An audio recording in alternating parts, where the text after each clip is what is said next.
Hey everyone, welcome. Let's dive right into an explainer that's going to completely reframe how we look at financial success.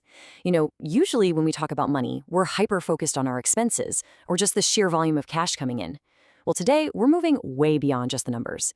Using our source material, we're going to explore how to focus on the actual quality and the blessings of our wealth from an Islamic perspective. It is a really fascinating framework that connects our everyday daily grind directly to our ultimate well-being. And we're starting off with a pretty profound quote today. A servant's feet will not move on the day of judgment until he is asked about his wealth, where he acquired it, and on what he spent it.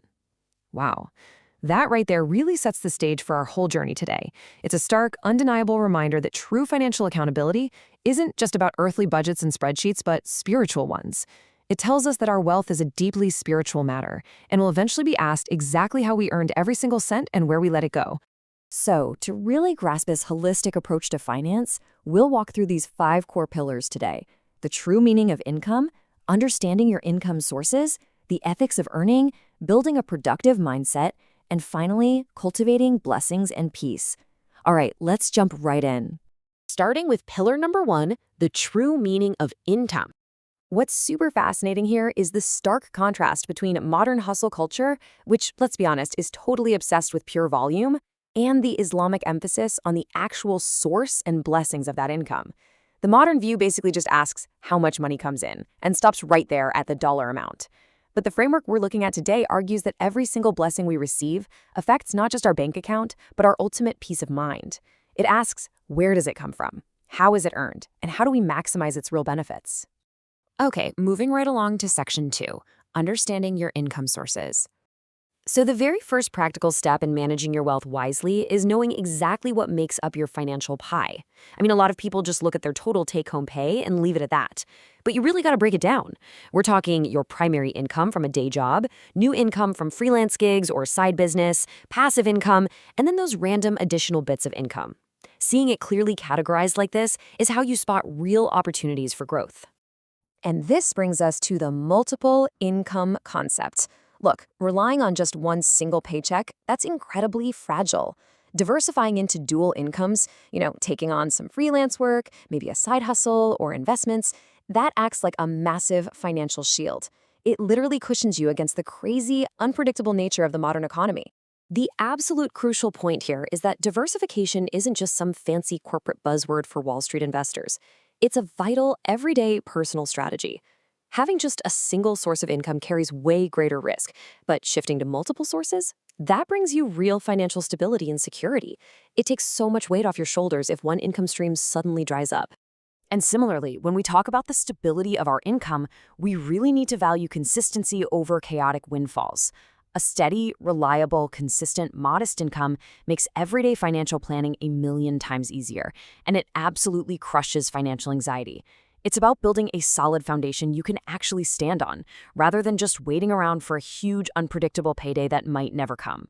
With our income mechanics all mapped out, we absolutely must shift to section 3, the ethics of earning. So ensuring your income is halal is absolutely the bedrock of Islamic finance. This means legitimate income, earned honestly without violating Sharia law, totally avoiding fraud, deception, and this is key, causing absolutely zero harm to anyone else. It's not just a legal checkbox, right? It's the actual mechanism that brings inner peace, rather than that constant unease that always comes from unethical money. But wait, we don't just stop at halal. Our work also needs to be tayyib. This means upholding exceptional ethical standards and bringing real goodness into the world. We're talking radical honesty, strictly keeping your promises, delivering high-quality work, and avoiding procrastination. When you apply these ethics, you're building rock-solid trust. And honestly, in any career or business, trust is hands down your most valuable asset. And perhaps most importantly for the modern earner, we've got to actively avoid shubahat. These are doubtful situations. Think about it, unclear sources of profit, companies with totally non-transparent operations, or deals that are just incredibly tempting. If it seems too good to be true, step away. It is always, always better to choose a reliable, honest path over a highly risky, ambiguous venture, even if the payout looks huge. So, how do we actually grow our wealth while maintaining all these strict ethical boundaries? That brings us to section 4, building a productive mindset. Let's break down the actual characteristics of a productive mindset. To grow financially, you can never just settle for the status quo. You always have to seek new knowledge, be brave enough to try new things, and actively hunt for better opportunities. But, and our source material points this out perfectly, you have to balance this carefully. You don't want to become so overly ambitious that you completely lose your grounding. Because you definitely don't need to work 5 different jobs and totally burn yourself out to get ahead. There are highly effective strategies for increasing your income responsibly. You can focus on improving your current skills, look for new opportunities, start a small business, or just explore more productive ways to spend your free time. Honestly, the quality of your skills is going to open way better doors for you than sheer exhaustion ever will. Now, what happens when you do get that extra influx of cash, like an annual bonus, for example? A lot of people treat that like free money and blow it immediately on a new TV. Instead, you need to manage it effectively using structured steps. Allocate one portion for savings, another portion for investments to actually grow your wealth, and then, sure, a portion for your expenses. This simple system completely accelerates your path to your goals. And as your income begins to grow, you really have to watch out for lifestyle inflation. You need to appreciate every bit of income, no matter how small it is. If a higher salary automatically means unchecked spending, you're not actually getting anywhere. Valuing literally every single cent keeps you wise with your money and ensures you never underestimate the slow, steady process of real wealth building.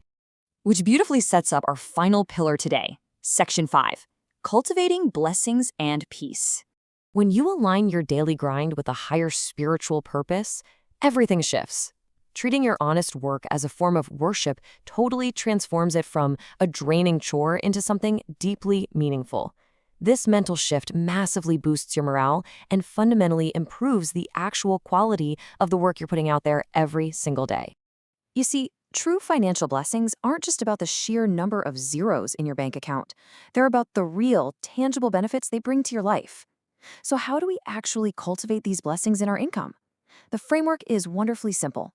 Be continuously grateful for what you have, generously share with others, and strictly, without exception, avoid what is forbidden. When you blend these ethical principles with a clear, well-managed budget, it's a total game changer. You aren't just securing your finances and avoiding waste.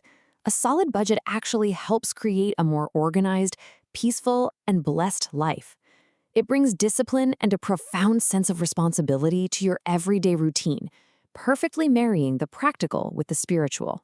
Which brings us right back to where we started. As you look over your bank statements, your career choices, and your side hustles this month, I want you to ask yourself, do your financial habits actually reflect these values? When the time comes, will you be ready to answer exactly where your wealth came from and on what it was spent? It's a huge question, and one to really carry with you. Thanks so much for joining me on this explainer, and I will catch you next time.